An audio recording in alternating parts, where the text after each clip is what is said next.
Era um casal jovem com um filhinho de 2 anos de idade. Ia ser o primeiro Natal naquela casa e eles estavam muito felizes com a chegada de vários parentes. Só que uma coisa muito triste aconteceu logo após o Natal. Vem comigo descobrir. Oi meus amores, tudo bem com vocês? Eu sou a Thaís Rory, sejam muito bem-vindos aqui ao canal onde eu conto casos criminais algumas vezes por semana. Hoje será, pelo menos do ano, né, o último vídeo relacionado com o Natal. Thaís, o Natal já passou. Sim, tudo bem, só que esse caso também aconteceu após o Natal. Somente 2 dias após o Natal, uma família inteira teve sua vida mudada. Só falando aqui um pouquinho de Natal, gente, eu lembro que quando eu era criança, o que eu mais gostava no Natal era a exclusividade, principalmente de desenhos animados. Então, aquele desenho que passava na TV, que eu era acostumada a assistir, sempre tinha o dia inteiro, né, na TV Globo ou em outro, não, acho que era só na Globo mesmo. Era o dia inteiro de programação infantil, que normalmente era de manhã, com os desenhos especiais, episódios especiais de Natal. Gente, como eu amava. E aí, por isso também, né, que Snoopy é nostalgia, porque tem muito a ver Snoopy, o especial de Natal e infância, né? Eu era criança nessa época. Tanto que aqui em casa, tudo que a gente descobre que tem a ver com Natal, ó, e com Snoopy, é isso aqui, ó. Quem que lembra dessa musiquinha, hein? Pois é, muito legal. Bom, então, vamos pro caso de hoje, né? As histórias aqui, infelizmente, são tristes. O caso de hoje é da Michelle e do Steve Andrews. Michelle Lynn Kokora nasceu dia 14 de abril de 1977 em Minnesota, Estados Unidos. Eu tenho pouca notícia sobre ela. Somente em um site eu vi uma pessoa falando que ela e o marido, né, tinham trabalhado com a Michelle e ela era uma pessoa muito doce, gentil, e que depois dos acontecidos eles acabaram entrando em contato com a família da Michelle, conhecendo o pai, mãe e irmãos, e viram exatamente porque que ela era essa pessoa doce e gentil, porque a família inteira dela era assim. Então a gente sabe que ela foi de uma família boa, né, foi muito bem criada, e ela era muito próxima do irmão e da irmã dela, além dos pais. Os pais sempre estavam presentes na vida dela. Por outro lado, nós temos Steven Russell Andrews, que nasceu dia 5 de maio de 1977 em Minnesota, Estados Unidos também. Sobre o Stephen eu tenho mais informações. Ele amava música e o amor pela música dele transformou ele num guitarrista muito talentoso. Ele gostava muito de esportes também. Ele gostava de hóquei, de futebol, de acampar, de fazer parte do grupo de jovens da igreja. Ele era muito feliz sempre, estava sempre rindo com uma turminha, ou com a família, ou com os amigos, e sempre que possível fazendo pipoca e comendo, porque ele amava pipoca. Ele adorava contar histórias,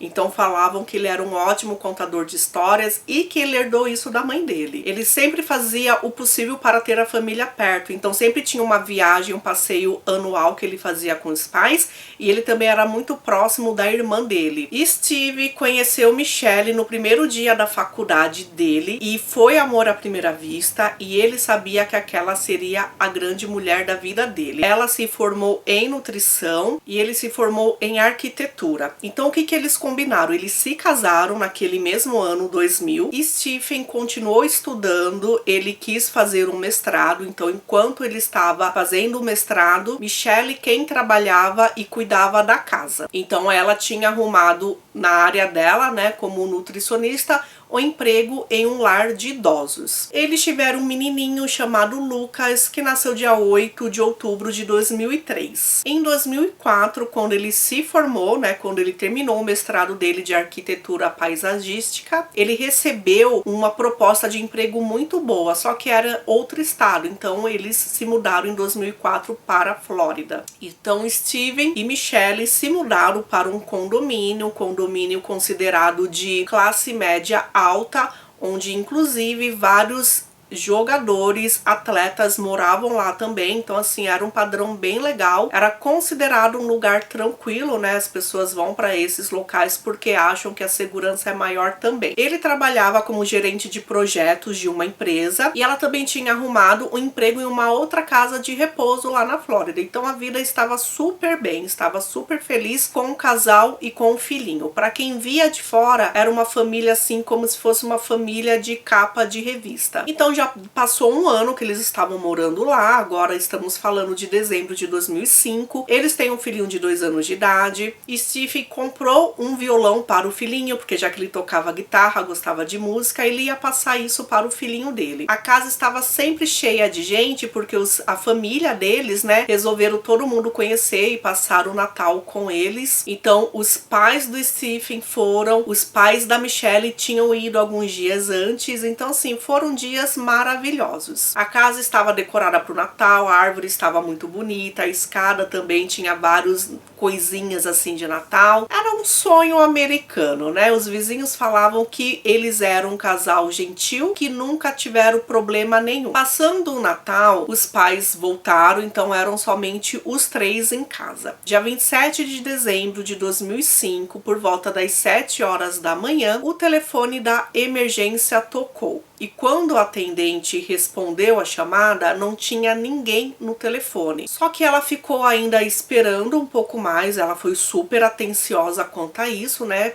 E ela ficou esperando para ver se escutava mais alguma coisa. E ela escutou um choro de bebê ao fundo. E esse bebê falava sem parar: mamãe, mamãe, mamãe. A atendente conseguiu rastrear de onde vinha essa ligação. Ela entrou em contato então com a polícia. E uma policial foi até a casa deles, que era exatamente a casa da Michelle e do Steve. Bom, a policial chegou na casa 7h10 da manhã e ela encontrou o Lucas na porta. A porta não estava fechada. Ela conseguiu abrir, conseguiu entrar e o menininho, ele estava com meias e as meias estavam todas sujas de sangue. Deu para notar que ele estava bem, ele não estava machucado e ele mesmo, né, mesmo sem conseguir falar, ele acabou levando a policial até o quarto dos pais. Quando ela chegou no quarto, ela viu que tinha pés de uma pessoa caída no chão ali bem perto da porta. Então ela não quis entrar com o menininho lá. Então, né, imagina a cena que o menininho ia ver. Então ela desceu e ela foi para fora. Enquanto isso, pelo rádio, ela já estava avisando o setor da polícia que teria que chegar lá,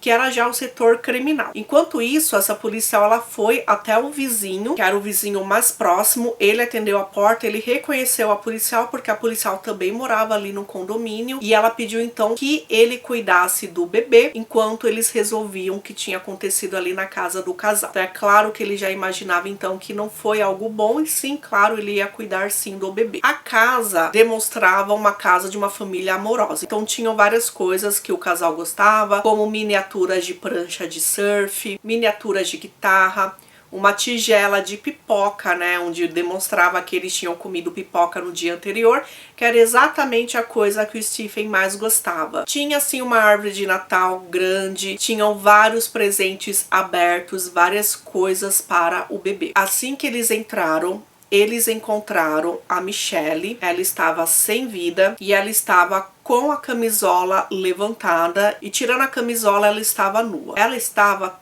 toda machucada. Ela tinha recebido muitos golpes na cabeça, no rosto, estava desfigurada. Stephen também estava lá no quarto, ele também estava sem vida, ele recebeu um tiro na nuca e de alguma forma ele caiu da cama. Provavelmente ele foi arrastado e ele estava dessa vez caído no chão, no tapete. A perícia chegou a determinar que o corpo da Michelle sendo deixado daquela forma era de uma forma assim meio erotizada. A princípio ali eles não viram o DNA de nenhuma outra pessoa, eles não viram nada suspeito e eles estavam realmente acreditando que o culpado daquilo poderia ter sido o próprio Stephen, que ele fez aquilo com a esposa porque a forma que ela estava foi assim, uma forma de raiva, né? E depois de ter feito aquilo com ela, ele acabou fazendo isso com ele mesmo. Foi encontrado numa lista telefônica um post-it, e esse post-it tinha o telefone de um conselheiro matrimonial. Aí era o primeiro passo então a saber que o casal estava com problemas. Em cima da lista telefônica tinha um recadinho da Michelle falando que o amava. Bom, os vizinhos não sabiam de nada, achavam que era realmente um casal perfeito. Um vizinho percebeu que na semana anterior ele tinha reparado uma única briga no casal que aconteceu lá na garagem deles, que aparentemente ela estava brava porque ele tinha comprado um carro luxuoso. Era um casal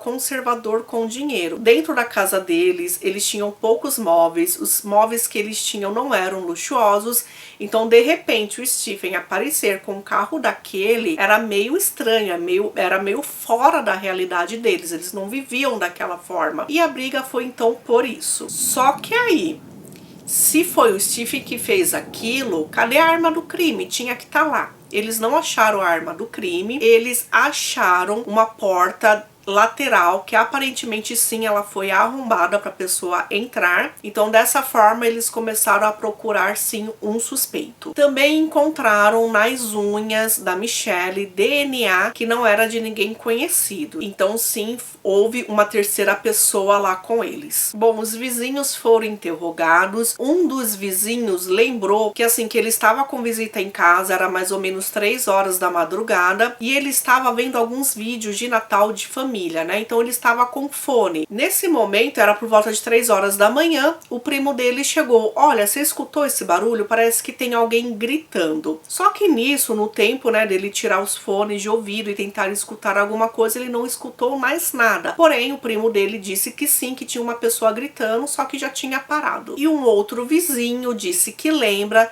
mais ou menos nesse mesmo horário de ter escutado um barulho de moto. Por sorte, a mãe desse vizinho estava visitando ele, né, para as festas de Natal, e acabou aparecendo lá fora. Talvez por ela ser uma curiosa, ela acabou olhando para ver quem que estava fazendo aquele barulho com moto, né? E ela acabou vendo uma moto estacionada na casa da Michelle e do Stephen. Era uma moto preta e amarela, era um homem que estava com capuz e ele estava vestindo um moletom camuflado. Ninguém desconfiou, ela não desconfiou, porque como eu já disse, né, eles estavam recebendo muitas pessoas, né, muitas visitas. Com uma criança isso é normal acontecer. Então ninguém achou estranho aquela visita às 3 horas da manhã. Só que sim, a partir do momento que o casal não está mais vivo, isso começou a ser suspeito. Bom, então os técnicos legistas estavam fazendo trabalho lá na casa deles. Eles encontraram a munição utilizada no Stephen, que era uma munição de espingarda. A necropsia revelou que ele morreu com aquele golpe de bala na nuca enquanto ele estava dormindo. A Michelle, ela já estava acordada e apesar de vários machucados que ela tinha na cabeça, ela estava com o crânio rachado, aquilo não foi a causa da morte dela. A causa da morte dela foi asfixia. Então ela lutou muito contra o agressor dela e por isso ela conseguiu inclusive, né, o DNA embaixo das unhas dela. Havia também sangue no carpete, sangue na cama, no travesseiro, nas paredes. Todo esse sangue era realmente do casal. Deu para perceber que quem fez aquilo acabou limpando alguns locais porque não foi encontrado assim nenhuma digital, por exemplo, do agressor. E a própria Michelle parecia ter tido o corpo limpo também. Não foi detectada nenhuma agressão íntima nela. Então, com vários amigos sendo interrogados, com várias pessoas da família também, eles descobriram que esse casal não era tão perfeito. Alguns anos antes, a Michelle tinha tido um caso com um colega de trabalho dela, que era enfermeiro na casa de repouso lá em Minnesota. Só que na época, ela ficou tão mal com o que tinha acontecido, ela engravidou, ela tirou o bebê e ela contou pro marido e contou também pros pais dela o que tinha acontecido. Foi bem na época que o marido ainda estava fazendo o mestrado, então, sei lá, de repente ela se sentiu sozinha e enfim, acabou fazendo isso. Mesmo sabendo, né, que tudo isso aconteceu, ele acabou perdoando e o casamento continuou. Claro assim que foi bem difícil, né? O casamento realmente estava para acabar, só como surgiu também essa oportunidade de emprego em um outro estado, eles se mudaram, eles iam começar do zero. Então ela dizia para os parentes que o casamento estava melhor sim. Os policiais então entraram em contato com Minnesota e tentaram encontrar quem era esse amante, porque sim, de repente ele chegou lá, ele se sentiu rejeitado e foi ele que fez tudo isso. Só que esse amante, que não teve o nome revelado, ele tinha um álibi, né? E ele estava lá no estado que ele morava, não tinha como ter sido ele. Só que aí os colegas de trabalho do Stephen, mais de um, gente, lembraram de um acontecimento que ocorreu uma semana antes da morte deles. Houve uma festa, né, de Natal entre o pessoal lá do escritório, e aí houve algumas trocas de presente. A família de todo mundo tava, então a Michelle estava lá, e tinha uma mulher chamada Kelly, que ela estava com o namorado dela, Fred Cooper. Esse namorado era um namorado assim de longa data, eles tinham 7, 8 anos de relacionamento e eles tinham uma filhinha de 5 anos de idade. Eles não chegaram a casar, eles eram ainda namorados, só que eles moravam juntos. Aí essa Kelly, né, que era secretária lá, ela resolveu dar um presente pro Stephen. Só que assim, não foi uma lembrancinha que ela deu um chaveiro compatível ao carro novo dele. Então era um chaveiro assim que falaram que era original, então era caríssimo. E aí o que aconteceu? A Michelle deu piti lá na frente de todo mundo, perguntou se ela estava tendo um caso com o marido dela. E aí ela disse que não, imagina, que até pediu desculpas, né, que realmente não era cabível ela dar um presente caro daquele, porém ela acabou comprando por causa do carro, enfim, não, ela pediu desculpas e foi tudo bem. Aí eu nem preciso falar pra vocês, né, o bafafá que deu isso. Será mesmo que os dois estavam tendo um caso? Ou será que por ela já ter feito isso no passado, ela desconfiava de tudo e de todos? Ou será que de repente ele estava diferente em casa também, então fazia sentido ele ter um relacionamento fora? Será? Pois é. Ela perguntou pro Stephen depois, o Stephen disse que não tinha nada. Só que assim, as pessoas falavam que realmente, ela exagerou. Pois é, exagerou. Só que algumas pessoas lá perceberam que a Kelly estava se insinuando pro Stephen, que ela estava flertando com ele. Então parecia mesmo que a Kelly queria deixar a Michelle com ciúmes. E o namorado da Kelly, chamado Fred Cooper, que estava lá, aparentemente também não percebeu nada. Enfim, foi motivo, né, para as pessoas falarem então nos próximos dias sobre esse acontecido e falarem agora também, né, no interrogatório. Eles conseguiram foto daquele motociclista. Ele estava passando por um posto de gasolina de madrugada também.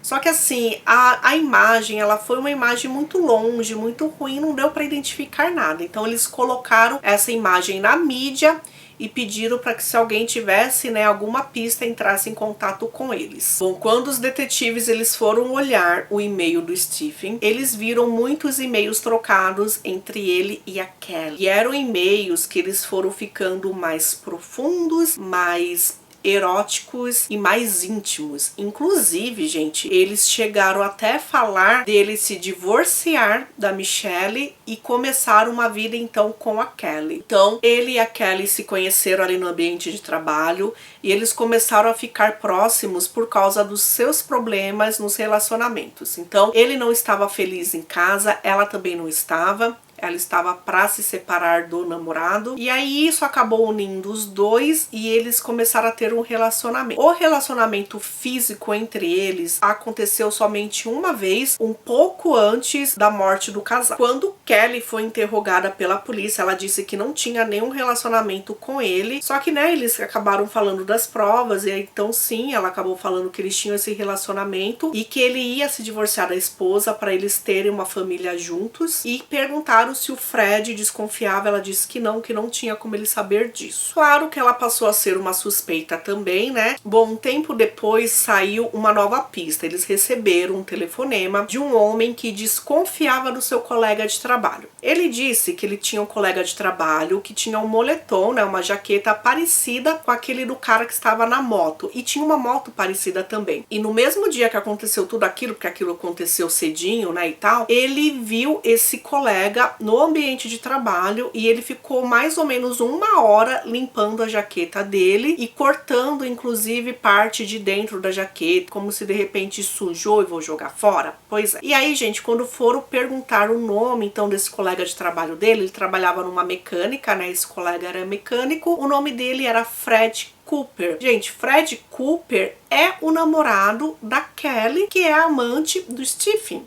Olha só a confusão aí. Ele foi entrevistado, ele disse que não tinha nada a ver com isso. Ele estava naquela noite com a mãe, entregando presentes para a mãe. Lembrando que moravam na mesma casa ainda ele, a Kelly, a mãe do Fred e a filhinha deles de 5 anos de idade. O Fred não quis fazer teste do polígrafo, porém ele acabou fornecendo o DNA dele. Os policiais conseguiram um mandado de busca para verificar a casa ali então do Fred. Naquele momento estava o Fred, estava a mãe do Fred, que falaram que era uma senhora super calma, aparentemente bondosa. Eles investigaram tudo, não acharam nada assim que fosse útil para prenderem, né? Então eles saíram de lá, uma mão na frente e outra atrás. Porém, houve uma mudança. Dia 11 de janeiro de 2006, saiu o resultado comparativo do material de DNA encontrado embaixo das unhas da Michelle e foi positivo. Bateu sim com o DNA do Fred, então ele foi preso. A Kelly nunca foi acusada do crime. Ela disse que o namorado não sabia do relacionamento extraconjugal. Porém, se ele descobrisse, ele não era ciumento, não tinha como ele fazer aquilo. As provas que eles tinham, fora o DNA encontrado na Michelle, eram todas circunstanciais, não tinha nenhuma prova concreta, fora aquilo, né? E no dia anterior daquela morte do casal, a Kelly pediu o divórcio, realmente a separação do Fred, que na verdade assim, a Kelly e o Fred, eles já estavam meio separados, né? Porém, eles moravam na mesma casa. Só que eles estavam separados, não tinham mais relação nenhuma. Porém, um dia antes da morte do casal, ela chegou pra ele e falou: olha, você tem até o final do ano pra sair daqui. E sairia, né? Com certeza ele e a mãe dele também, né? Então foi o golpe final ali que provavelmente acabou deixando ele maluco. Só que como ele não sabia do relacionamento, né? Será que realmente tinha sido ele? Por isso, só em 2008 o julgamento começou. Ali os promotores falaram que de repente poderia ser sim que um júri acabasse considerando ele culpado. E aí aconteceu uma coisa assim meio maluca, porque o próprio Fred, ele acabou sendo a testemunha de defesa. E muitas vezes os advogados, eles preferem que isso não aconteça, né? Porque a pessoa pode acabar se enrolando. E aí então, quando ele foi perguntado por que raios o DNA dele estava embaixo das unhas da Michelle, ele disse que foi porque a Michelle procurou ele para falar do caso dos dois, né? Ela estava triste, ele estava triste. Para se consolarem, eles acabaram tendo uma relação íntima consensual e dessa forma, né, ela acabou arranhando ele ali no momento e tal. Então isso foi explicado. Gente, esse depoimento dele foi o suficiente para deixar o júri bem dividido. Então o que acontece? O júri empatou. Como estava empatado, metade achava que ele era inocente, metade achava que ele era culpado, o julgamento foi anulado. Acredite se quiser. Então as pessoas, a família estavam achando que ele poderia ficar impune, né? O novo julgamento foi marcado para dali a 4 meses. E aí, nesse novo julgamento, ele acabou se enrolando mesmo, porque as coisas que ele disse no primeiro julgamento não batiam com o que ele dizia agora. E, gente, a verdade é única e absoluta, né? Você inventa mentiras, só que verdade você não consegue inventar. Então, essas mudanças fez com que o júri já não confiasse mais nele. Bom, a própria Kelly, ela acabou sendo uma testemunha, né, no julgamento, e ela disse, né, como que se aproximou do Stephen, que o Stephen queria se separar já da Michelle, que isso iria acontecer já no próximo ano. E o que ela disse? Ela disse que um dia antes daquilo ter acontecido com o casal, ela recebeu uma mensagem do Stephen, onde ele falou para ela: vai lá no seu e-mail que eu mandei um e-mail para você. Nesse momento que ela foi até o e-mail, foi quando o Fred pegou o celular dela e falou: meu, por que esse cara tá te mandando mensagem 11 horas da noite? E aí tinha sido nesse mesmo dia que ela já tinha dado um basta e falado: olha, você tem que sair daqui até o final do ano, né? O que já é uma desconfiança. E os detetives falaram então que ele conseguiu ter acesso ao e-mail entre os dois, sabia que estava sendo traído. Quando os pais da Michelle foram visitá-la, né, naquela semana do Natal, ela contou uma coisa que deixou eles assim chocados e que ela também tinha contado pro próprio Stephen. Ela disse que aquela traição nunca aconteceu, que ela nunca traiu. Ela disse que ela foi forçada pelo colega de trabalho dela e acabou então optando em não ter o bebê. Só que ela estava com medo e envergonhada, então ao invés de contar para a família e para o marido que aquilo aconteceu com ela forçadamente, ela resolveu inventar um caso. Só que desde então ela estava sendo uma boa esposa, ela estava fazendo tudo em casa, ela estava cozinhando para o marido e ela sentia que ele estava ficando cada vez mais longe dela e que provavelmente o divórcio ia acontecer, que ele ia pedir. E aí ela contou para a família da desconfiança que ela tinha dessa Kelly. Tanto os pais dela quanto os pais dele perguntaram para ele disse que não aconteceu nada entre ele e a Kelly, porém ele tinha assim um interesse em uma pessoa do escritório, só que deu a entender que eles não tinham tido ainda nada concreto, nada físico. E esse relacionamento dos dois, gente, aconteceu no escritório dele, esse relacionamento íntimo entre a Kelly e o Stephen. A mãe do Fred disse que naquele dia 27 de dezembro viu ele saindo de casa um pouco antes das 7 da manhã e ele estava assim com uma jaqueta, né, ou com um moletom camuflado, e vários vizinhos ali da Michelle e do Stephen reconheceram aquele homem como um homem que estava andando ali na região de manhã às 7 horas da manhã. Isso explica porque a ligação do Lucas, do bebezinho, aconteceu naquele horário. Então o que os promotores disseram? Ele chegou lá, ele estava com raiva, claro, o marido atirou nele. A Michelle acordou, brigou com ele e ele foi assim muito mais grosso porque ele pensou, não, se aquele cara ali está me fazendo perder a minha esposa, você é a esposa dele? Ah, então vou descontar tudo em você. E aí depois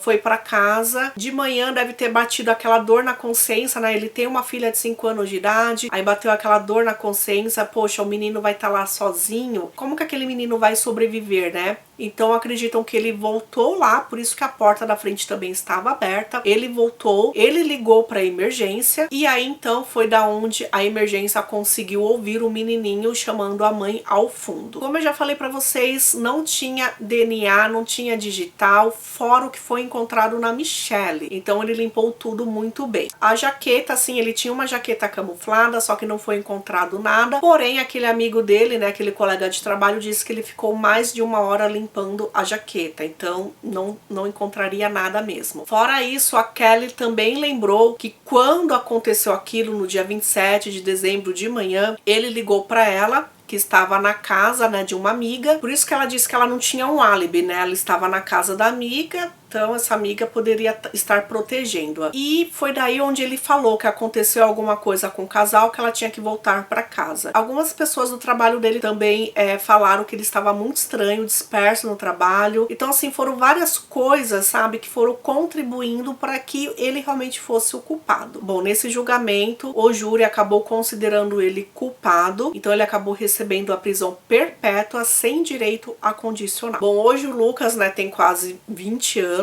Desde que aconteceu aquilo, né, com os pais dele, foi criado pelo avô materno. Normalmente um casal é formado por 2 pessoas. Nesse caso a gente viu que não foi bem isso que aconteceu e infelizmente uma traição é algo que se quebra, né, e não dá pra consertar, né? Então mesmo que o parceiro seja legal e perdoe, será que ele perdoa mesmo? Será que esse perdão é pra sempre? Pra mim, sinceramente, se isso foi quebrado, nunca mais volta. Eu acredito que para muitas pessoas também, e pode ser que esse interesse na Kelly tenha surgido numa dúvida, né, que ficou lá na mente dele, falando, poxa, se ela fez isso comigo, por que eu não posso fazer, né? Um dos e-mails que os policiais encontraram, que ele mandou para Kelly, dizia que ele queria sim se divorciar, que ele não poderia ficar com uma pessoa que ele tinha dúvidas se a amava ou não, que ele queria ficar com alguém que ele tinha certeza que o amava. Por quê, gente? Se você trai, desculpa, você não ama, né? Então, ele sempre ia ficar com essa dúvida na vida dele. Infelizmente, foi um caso muito triste, onde 2 pessoas perderam a vida, onde uma criancinha perdeu a oportunidade de conhecer os pais, que independente do que aconteceu, do que eles fizeram no passado, eles eram bons pais e eles eram boas pessoas também, todo mundo falava isso. A filha da Kelly, a filha do Fred, também acabou perdendo bastante nessa história. Então é isso, a gente se vê num próximo caso. Natal já passou, logo aí seremos feliz 2023, né? Então até o próximo caso. Tchau!